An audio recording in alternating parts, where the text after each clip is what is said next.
United Methodist Church. I'm so glad that we can be here together on this beautiful fall day. It is a glorious time of year. It is one of my favorite times of year. I don't know about you. I love hoodie weather, as they call it, the crisp air, the changing leaves. It's just a beautiful time. I'm so glad that we can be here together to share in this wonderful Sunday. I'm so glad we have our musical offering this week of our choir is back to sing, and we're so thankful for healing and for the ability to share in their music this morning, and I'm looking forward to that. We continue our series called Sage this week, as we look at wisdom of the ancients, and when you think of ancient wisdom, Solomon might come to mind, and so we'll share an old story of Solomon, one of probably the most famous stories of Solomon, as he settles a dispute, but look also at the man from a wider angle as well, and what godly wisdom looks like. So I'm thankful for this time that we can come together. I'm thankful that if you're watching at home, you can be a part of that as well. I do want to throw in real quick, if you're watching the slides, that I forgot that I'm going to be on vacation this week. It's been so long, I forgot that I'm going to do that. So the slides actually mention the Bible study this Monday, but we won't have that. We won't have Bible study tomorrow or a prayer group on Wednesday, but we will get back into it after a week off. So I'm thankful for a little bit of time away. But as we move into now our time of worship, I invite you to rise as we sing our opening hymn.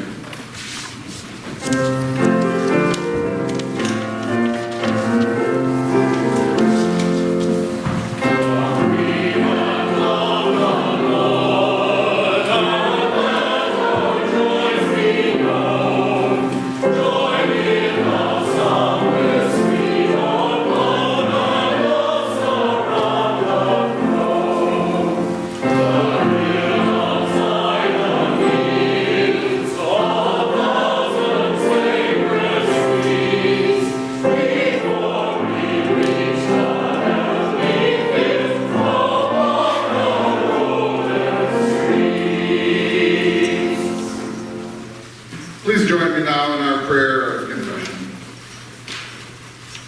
Have mercy on me, God, according to your faithful love.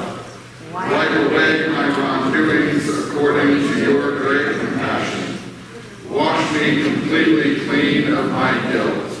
Purify me from my sin, because I know my wrongdoings. I am constantly aware of the ways I have missed the mark of your love. Yes, God, I was born into a system built on guilt and sin. From my earliest moments, I've been a part of a world that glorifies greed and violence. Yet you teach wisdom. You show us the path to salvation that breaks free from harm and exploitation. Let me hear joy and celebration again. Let our spirits that are crushed rejoice once more.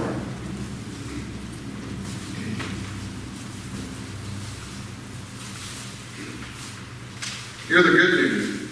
God wipes away your guilty deeds and restores joy and sets us on paths of peace and reconciliation. In the name of Jesus Christ, we are forgiven. Amen. And now, with the peace of Christ, the peace that comes with the forgiveness of sin, let us share that peace with one another with a sign of Christian love.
our own thoughts and worries or anxieties, prayer concerns you might have, and I invite you to the flap on the bulletin that can be folded and torn off easily and brought forward during our time of offering if you would like to be part of our prayer chain and a part of our prayer connections there as well. And if you're watching at home, you can do so in the comments or in the links on the website. There are ways to get to our online form of prayer concerns as well. Let us go now to God in prayer.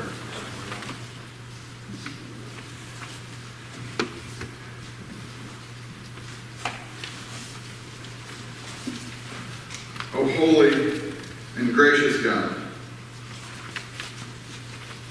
we come to you now in this time of prayer and recognize your holy name. We know you are a great God, rich in power and might and love and forgiveness. You who set the stars in the sky and created the land and the sea and formed us out of dust and breathed into us life. Who know the number of stars and the hairs on our heads. You who paint creation with your brilliant colors of diversity and splendor. You who filled this earth with incredible life that teems with richness and diversity. You are holy. You love justice and shalom, peace. And yet, oh God, we have fallen short of your peace. We've tread our own paths and gone our own ways, and we have divided your creation, nations, races, genders, false divisions that simply work to hurt and exploit. We come to you, God, with fear and anxiety, with fearful bodies, fragile bodies, and fearful hearts. And we know your holiness, but we also know your graciousness. And so we seek your healing in our world and in our communities and in our own hearts. For we know there is much dis-ease in the world. There's violence and war. There are threats of war that plague us and hang over our heads. Political turmoil and economic uncertainty. There's violence in our streets and schools. There are hurting hearts in our families and neighborhoods. So God, we cry out to you, asking you to make your name holy, to make your name known, to make your peace known, to strengthen leaders who will work as hard for peace as those who would prepare for war, to strengthen leaders who will work for justice and advocate for the voiceless, and to strengthen those who often have no voice or are pushed aside, that they may be given strength. We may be a part of that, Lord.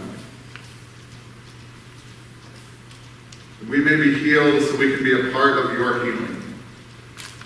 That we may be fed so we may be a part of feeding others. That we may know peace so we can be a part of working for peace in our world.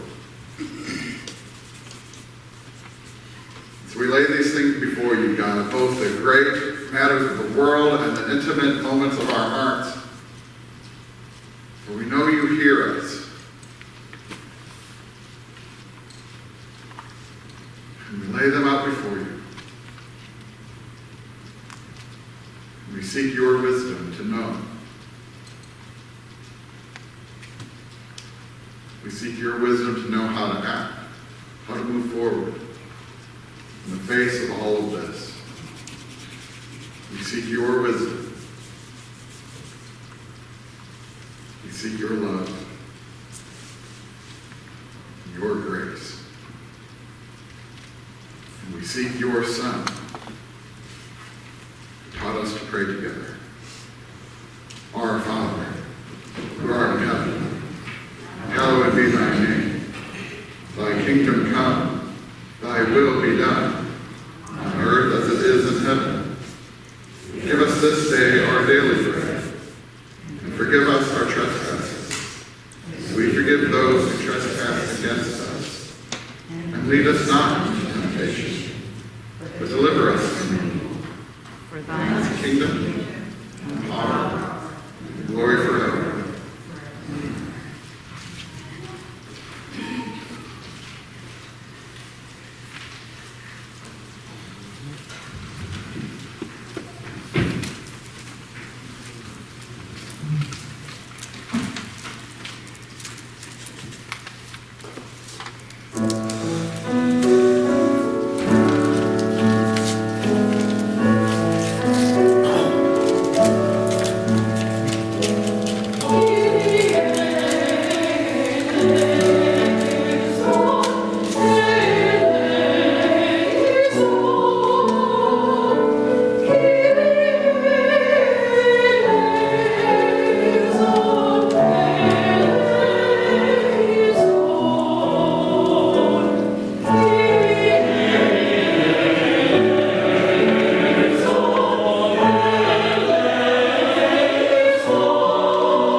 So glad you're back. Let us join together in our prayer for illumination. Holy God, open our hearts to the story of your love. Open our minds to new ways of knowing you. Open our doors for all whom you would welcome. Amen. Our reading today comes from 1 Kings. It's chapter 3, verses 4 through 9, and then we'll skip ahead to 16 through 28. The story about Solomon, David's son, Bathsheba's son, I should add as well, after last week's stories. But the king went to the great shrine at Gibeon in order to sacrifice there. He used to offer 1,000 entirely burnt offerings on that altar. The Lord appeared to Solomon at Gibeon in a dream at night. God said, "Ask whatever you wish, and I'll give it to you." Solomon responded, "You showed so much kindness to your servant my father David when he walked before you in truth, righteousness, and with a heart true to you. You've kept his great loyalty and kindness for him, and have now given him a son to sit on his throne. And now, Lord my God, you have made me your servant, king in my father David's place. But I'm young and inexperienced. I know next to nothing. But I'm here, your servant, in the middle of the people you have chosen, a large population that can't be numbered or counted due to its vast size. Please give your servant a discerning mind in order to govern your people and to distinguish good from evil, because no one is able to govern this important people of yours without your help." Sometime later, 2 prostitutes came and stood before the king. One of them said, "Please, your majesty, listen. This woman and I have been living in the same house. I gave birth while she was there. This woman gave birth 3 days before I did. We stayed together. Apart from the 2 of us, there was no one else in the house. This woman's son died one night when she rolled over and I was asleep. She laid him on her chest and laid her dead son on mine. When I got up in the morning to nurse my son, he was dead. But when I looked more closely in the daylight, it turned out that it wasn't my son, not the baby I had birthed." The other woman said, "No, my son is alive. Your son is the dead one." But the first woman objected, "No, your son is dead. My son is alive." In this way they argued back and forth in front of the king. The king said, "This one says, 'My son is alive and your son is dead.' The other one says, 'No, your son is dead and my son is alive. Give me a sword.' They brought a sword to the king. Then the king said, 'Cut the living child in 2, give half to one woman and half to the other.' And the woman whose son was still alive said to the king, 'Please, your majesty, give her the living child. Please don't kill him.' For she had great love for her son. But the other woman said, 'If I can't have him, neither will you. Cut the child in half.' Then the king answered, 'Give the first woman the living newborn. Don't kill him. She is his mother.' All Israel heard about the judgment the king had made. Their respect for the king grew because they saw that God's wisdom was in him, and he could execute justice.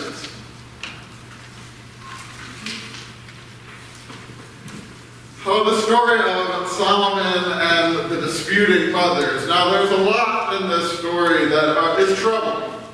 I mean, it's a story of death and grief, and there's a lot, if you read into it, modern understandings of things like grief and postpartum depression and the way our minds might work in times of trauma and PTSD. It feels like a harsh story. There's some uncompassion, and is this really a way to test anything? It just seems like a cruel trick that Solomon plays. And in fact, a few weeks ago we talked about Huckleberry Finn, and this story is famously debated between Huck and Jim. And Huck tries to tell the story to Jim, and Huck's conclusion is that Solomon's not all that wise. Cutting a baby in half is stupid. This is a weird story. So Huck wanted no part of this story, and to a certain extent, it's easy to fall into that trap. But here's the thing: this story, a couple things to recall. One is that this story, or something like it, exists in many cultures.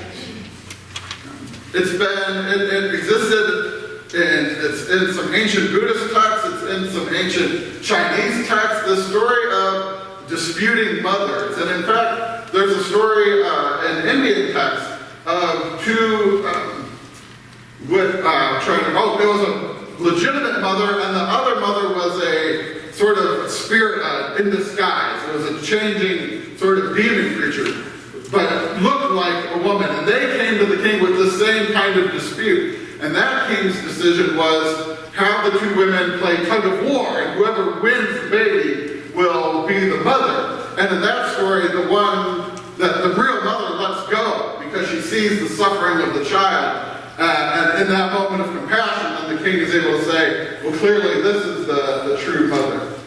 It's been told many different cultures, and most rabbis will tell you that this is sort of a folk story that's describing Solomon's wisdom. But what's interesting is, chapter 4, the next chapter, talks about Solomon's wisdom also, but it talks about dividing the kingdom up into districts, and it talks about the cost of materials and taxation and who the governors of the different lands and stuff like that. It's super boring. It's administrative detail. And that was probably, in a way, that understanding of Solomon's wisdom is really what got him his power and his riches and his building projects, those kinds of things. But this story is something that's memorable, something that we can cling to because we can understand the compassion and the narrative and the characters. And it's a story that's been told since then, dozens, hundreds probably of times. I just rewatched Seinfeld. Do we have any Seinfeld fans? Right, there was an episode of Seinfeld, maybe you remember, where Kramer and Elaine argue about a bike. And they both claim this beautiful bike is their own, right? And Newman, of all people, sits in judgment and tells them, okay, well, this is what it's going to be. Divide the bike in two, and you get half of it, and you get half of it. And Elaine says, fine, it's a stupid bike anyway, I don't want it. And then Kramer says, no, I can't see, it's too beautiful to be destroyed. Elaine can have it. And of course, Newman, as King Solomon says, Kramer will have the bike. All right, and that's just one of so many times that the story has been sort of refigured and retold. And if you read the texts and the scholars, there's details of the story that get picked apart. And which woman was the real mother? Did Solomon know? Was there something, ancient, commentators have said, well, Solomon figured it out from their testimony because Solomon would have been able to tell which baby was older because even 3 days is enough to know which baby which one was older, which one was the real one. Okay, he was able to tell from the woman, the way her testimony was told, he was able to believe her. She had a better story. And some make the same argument about the other woman. No, because if you read the story carefully, it doesn't really tell us which woman was right. And it's vague, and I think intentionally, and I think a lot of the effort to try to figure out which one was right, did Solomon know or didn't he know, is really missing the point. Solomon's wisdom, I think, in this story, for one thing, he comes up with the solution, and even though we see it as problematic, if you consider their options, there weren't great solutions to a problem such as this. They couldn't go on Maury, right? They couldn't go on a daytime talk show and have Maury declare, this is the mother, right? That wasn't an option. They didn't have DNA tests. They didn't have, even in the 20s, I've looked this up a little bit, there was a blood test that was pseudoscientific in the first place, right? Paternity is most tests. It's rare to have a maternity test, but paternity tests, this has been an issue for centuries. And the solutions that they might have had was, one would have been make a decision, pick one, and then wait and see it. If anything bad happened, then that was God's judgment on them to say, oh, well, see, that was either wrong or right. And so God would sort of determine if you were right by their circumstances. Now, clearly that's problematic because God sort of punishing one and doing that kind of thing. If you've read the book of Job, you know that's not how it works. The other solution is simply casting lots. And understanding that God is going to be in the lots, in the luck of the draw somehow. And that was the way to solve these kinds of problems. And so neither of these solutions are particularly satisfying. So at least this one is based on something, on some action. And at least in the end, there's some compassion showed. But I think that the key of this story, the wisdom of Solomon, isn't necessarily in his decision-making or this contrived thing that he comes up with. It's the very beginning. He is the king. He's the most powerful man in this land, a united kingdom. He's the heir of David. And he sits in judgment to settle a dispute between two prostitutes. Now, I don't know about you, this was a part of the story that I had forgotten about. Now, I knew the story of Solomon and the mothers and the splitting the baby. I mean, that's one of those things that's kind of entered our, cultural understanding. And I forgot that detail, that these are two prostitutes. These are women on the lowest rung. They don't have husbands. They share a home. They live basically in a brothel, right? And that's why they were able to, that's why this circumstance even happened in the first place. But here the king was able to settle the dispute of these two women and give them justice. Now, whether or not we like the way he got to that justice, it was a form, it was a sense of justice. And that the right thing was done. And we go back to the beginning part of this story, when Solomon has this dream with God, and he can ask God for anything. God's going to grant him a wish. Now, Solomon, everybody knows if Solomon was truly wise, he would have asked for 3 more wishes, right? That's what you do, but he hadn't seen Aladdin, apparently. But no, he asked for wisdom. He asked for the ability to discern, and this is an interesting phrase, discern, distinguish from good and evil.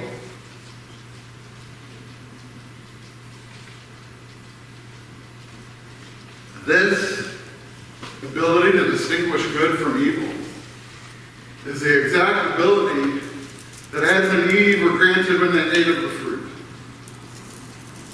The ability to distinguish good from evil. And yet Adam and Eve in that moment is considered a fall. It's a disobedience. But here it's rewarded. And the difference is Adam and Eve took it and disobeyed. Solomon asked for it.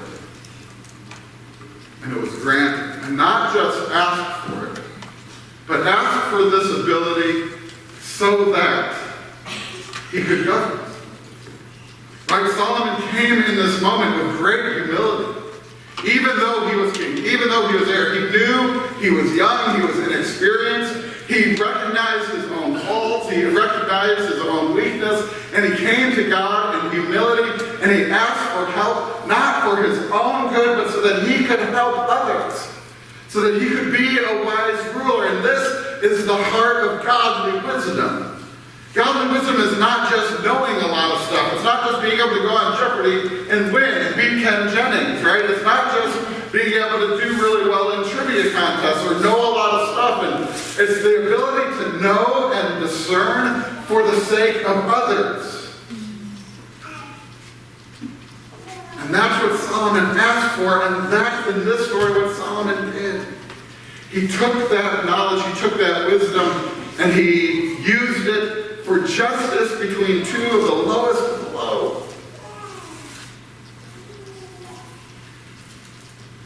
And this is a wonderful part of Solomon. But if we're going to talk about God's wisdom and build up Solomon as this paradigm of truth and justice, the author of the Proverbs and God's wisdom that shared the songs and the glory of God, we also have to recognize something. That Solomon's story in 1 Kings is more than just settling disputes. If we get to Kings 11, it says this: King Solomon loved many foreign women, along with the daughter of Pharaoh, Moabite, Ammonite, Edomite, Sidonian, and Hittite women, from the nations concerning which the Lord had said to the Israelites, "You shall not enter into marriage with them." Not only did he do that, but then he built up high places, he built up altars. Yes, he built the temple. And that is often what we remember of Solomon. Yes, he was wise, and yes, he built the temple, and yes, he was great and rich and powerful, and kings from all over the world came to see him and came to settle disputes. But in our story is also this fact that he also strayed, that he married foreign women in very politically maneuvering kind of ways. These were politically expedient, in many ways wise, to help build his kingdom and his power. Many of these marriages helped open up trade patterns, opened up, so he could get cedar in Lebanon cheaper, and political allyship with Egypt, so that they didn't have to worry about that power to the south, right? Solomon was wise, and he was shrewd as well, but he didn't just marry them, he also strayed. He also conducted idol worship and built up idols to these other gods, and wasn't faithful and loyal just to Yahweh. What's more, when Solomon built the temple, he did so with conscripted labor. Solomon got conscripted labor, work camps, basically slave labor from his own people to transport the cedar and to build this temple. And it says in chapter 11, then the Lord was angry with Solomon because his heart had turned away from the Lord, the God of Israel, who had appeared to him twice and commanded him concerning this matter.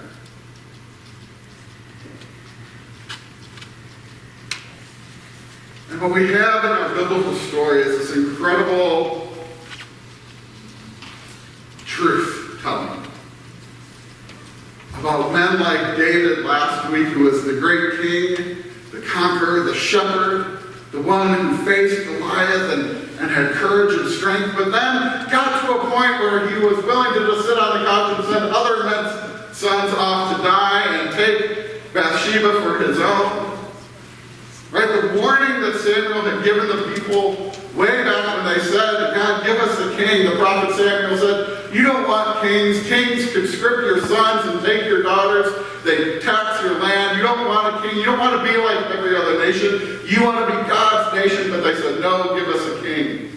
And so the biblical story of the kings has both these stories of the greatness of David, the greatness of Solomon,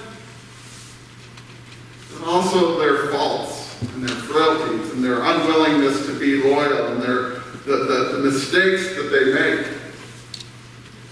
And so we have in our biblical story, from Judges through Kings and beyond, is this story of the kings that did great things, but also were responsible for the fall, were the reason why the exile happened.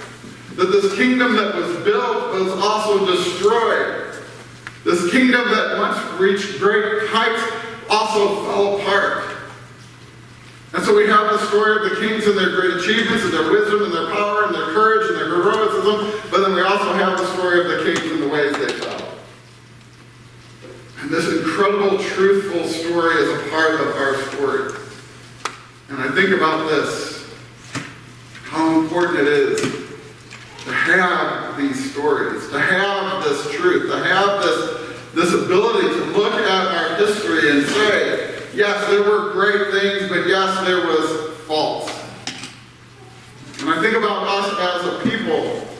Are we willing to tell our stories with great achievement and build great monuments and a huge obelisk in D.C. and great memorials to Thomas Jefferson and his great thoughts and his writing and his ideals, but are we also willing to talk about his slaves that he owned and the women the slaves, the relationships that he had, that we can't possibly romanticize as some sort of romantic relationship? Are we willing to tell the truth of these stories as well? Tell the whole history. What would happen if, as a people, as a nation, if we were able to respond both to the glory and the great ideals and the great ideas and the great triumphs, but also the truth, the darker truth, the harder truth that we have to reconcile as well? And I think much of our problems in our culture right now is about how we tell these stories, how we tell these histories. Which histories are we going to tell?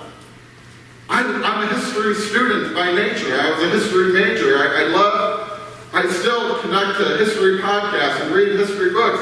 And the way the histories are told are so important. Do we tell the truth? districts in our cities that segregated neighborhoods, that didn't allow black people to buy property in certain neighborhoods, that kept black schools with low tax bases? Do we tell the truth about the way the GI Bill lifted up so many and built, gave education to so many, but was often withheld from the same black soldiers who had fought the same war and bled the same blood? Right? Do we tell these truths about how things were built and the good and the bad? And do we tell these truths about ourselves?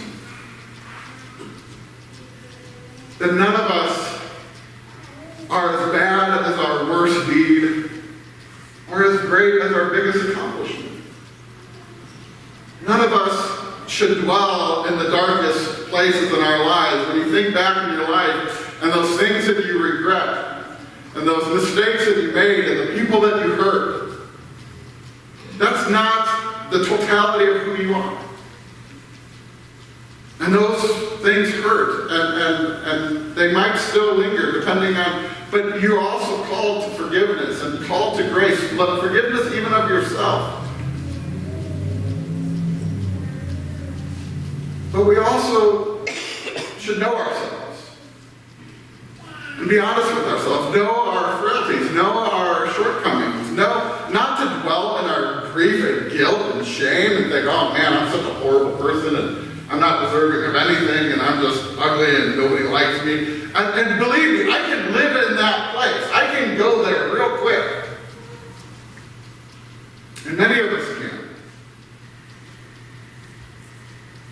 You know, I can tell you the stories of my dark places, and I have, I think. I've told you stories of dark times and dark places and dark nights that I felt all of those things.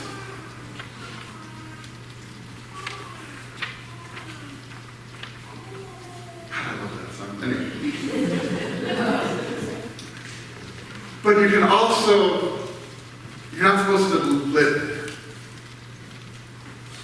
Right? God calls us, Jesus does not want us to live in those moments.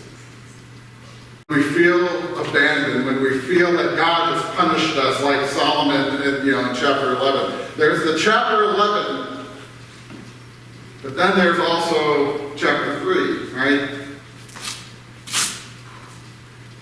There's moments when we feel bleak and in despair and devastated, but then there's also moments of triumph and joy and goodness. And I can't explain it all, but I think one important factor, one important difference between the chapter 11 Solomon and the chapter 3 Solomon, the difference between the Solomon who triumphed and was wise and got God's glory and built the temple and had this triumph, and the chapter 11 Solomon that fell short and was an idol worshiper and the kingdom crumbled. The difference was his heart of humility, of godly humility, and his wanting to serve others. This was his wisdom. He wanted wisdom so he could serve others. David wanted courage to face Goliath, not so he could be a hero, but so God could have glory, so that he could save the lives of others. Godly wisdom is granted when we seek to serve others, when we seek our abilities, when we use our abilities, our privilege, our wealth, our talents, our intellect, our compassion, our heart. When we use those things for others, that's godly wisdom. And I can tell you those times in my darkest moment when I was able to stop thinking about myself and my own sort of lack and start thinking about others and thinking about care for others and care for myself, when I started thinking about creativity and creation and these other kinds of things started to turn around. Now, it also included things like therapy and sometimes medicine and other things as well. But godly wisdom, the wisdom of Solomon, is the ability to know right from wrong, to tell good from evil, to discern with God, to know what's the right thing, but not for my gain, but for a greater good. Godly wisdom is always applied for a greater good, for a common good, for others, for service. And so we look at these biblical stories and we know the truth. I think it's so important that godly wisdom is about truth. It's about the good times and the bad. It's not about this glossed over, shiny Facebook life that we only post the good things and put on a good filter. But it's also about responding in the bad times, the good times, all of it, but always for the sake of others, for this common good. That's godly wisdom. That's sage advice, I think.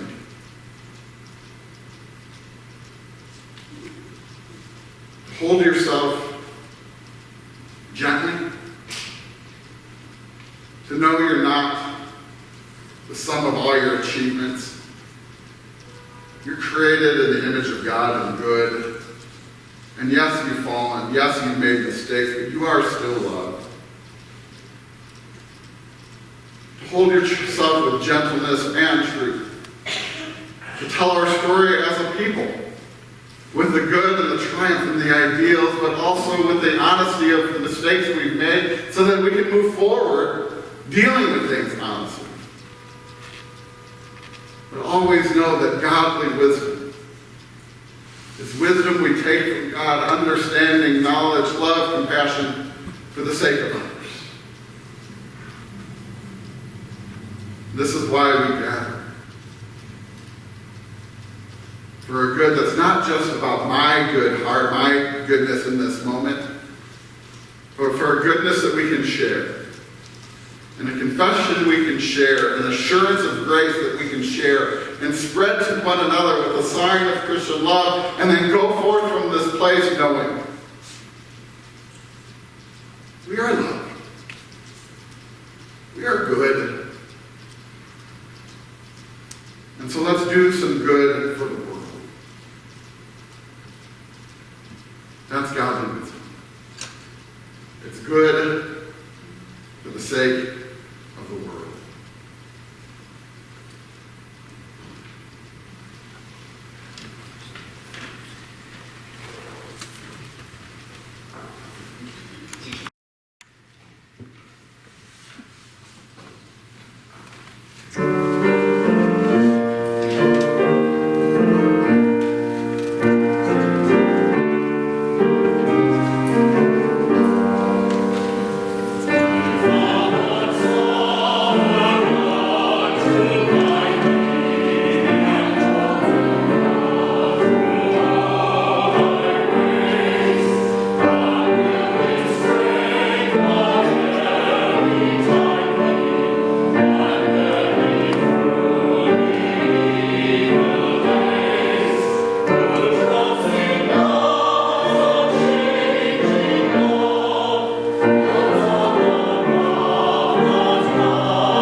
respond in godly wisdom to how we may be more generous, more loving, more compassionate, how we may grow in faith. And there are many ways to grow in faith and to grow in our love of God.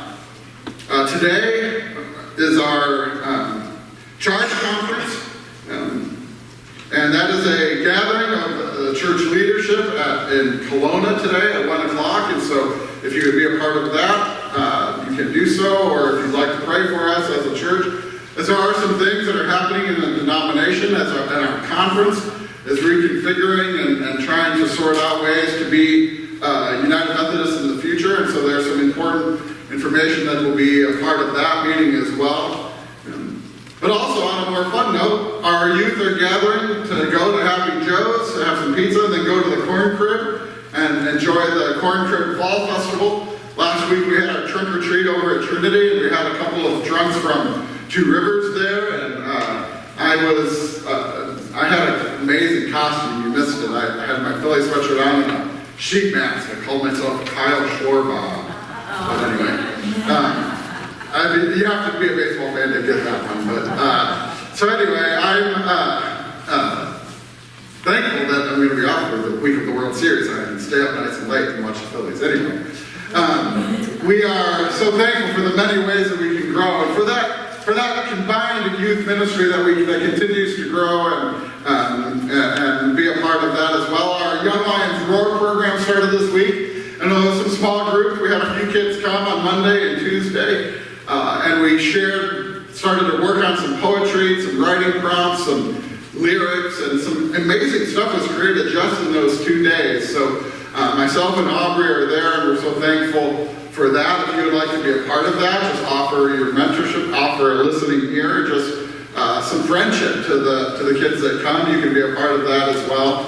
But know that is happening, and it's something truly beautiful. At the end of on Tuesday, one of the young men, we were chatting, and he just said, it's so nice to just come here and work on music and just focus on like art and not have to go home and worry about stress, the stress of home. And Aubrey and I afterwards looked at each other and we're like, yeah, that's it. That's what it is. It's a time to just come and focus on something good in our lives, build those friendships, and I think it's going to be a wonderful thing. We're hoping to continue to grow that. So, again, if you can participate as a mentor, as a volunteer, please pray for us. And pray for those kids that are coming. We know there's a lot of hurting young people that have a lot of emotions, a lot of violence in their lives and in their hearts. But maybe they can find a way to channel that stuff into something productive. So please be in prayer for our Young Lions Roar. As some young people can find their voice and find their roar. Again, we're not going to have Bible study. Usually this is when I say come to Bible study tomorrow at noon, and our prayer group on Wednesday at noon. We won't have those things, but we will, of course, serve our meal on Saturday, and that is always a wonderful way to be in service as well. There's many opportunities to serve there that you can see, and a lot of these things are detailed in our opportunities to serve in the blue card on the bulletin. So you can reflect on just a few of those things there as well. Next Sunday is also what we call Fill the Trunk Sunday. It'll be the first Sunday of the month. As we try to stock up a little bit at the Little Free Pantry. The Little Free Pantry, you can support at any time. You can drop food off in there anytime, but it's nice to have some built-up store as well. So if you'd like to bring some things for our Little Free Pantry, we'll have the wagon out, fill the wagon Sunday, I should say. We fill the wagon out so we can bring stuff out there over the course of the week and make sure it's always stocked with something for those in need and those emergency moments. And if you haven't seen our free pantry there in the parking lot, you can drive by and check it out. It's fairly well stocked right this morning at least, so we'll see. So there are many ways that we give back to God, that we share the mission and ministry of our church from our prayers, our time, our financial gifts, and I invite you to come forward to the offering plate in the last few moments of the service as well, to come forward with your offering. But let us reflect on the many ways we can give back to God, on the ways that we can thank God for the goodness and the glory in our lives, for godly wisdom that we can use to know what is right and what is right for a greater good. So let us rise and sing and reflect on the goodness of God.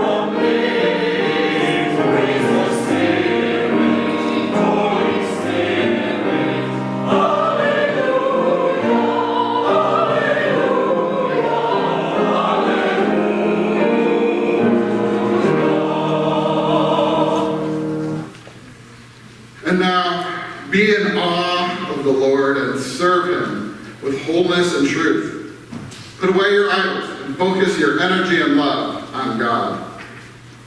Far be it from us to forsake the Lord and to serve other gods.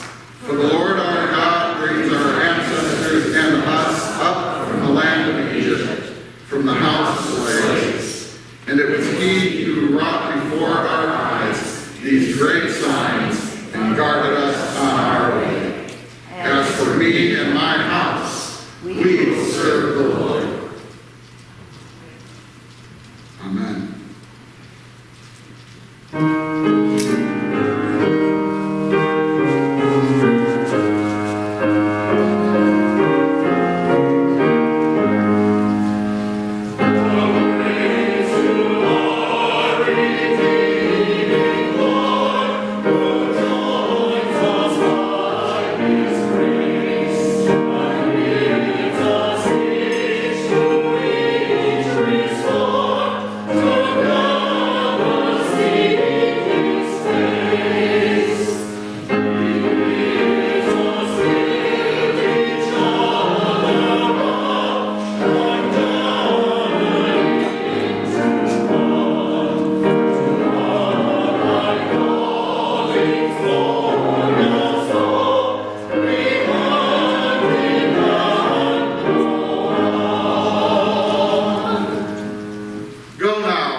And be like Solomon at his best, who used his wisdom, who used his power, who used what he had for the glory and for the goodness of others.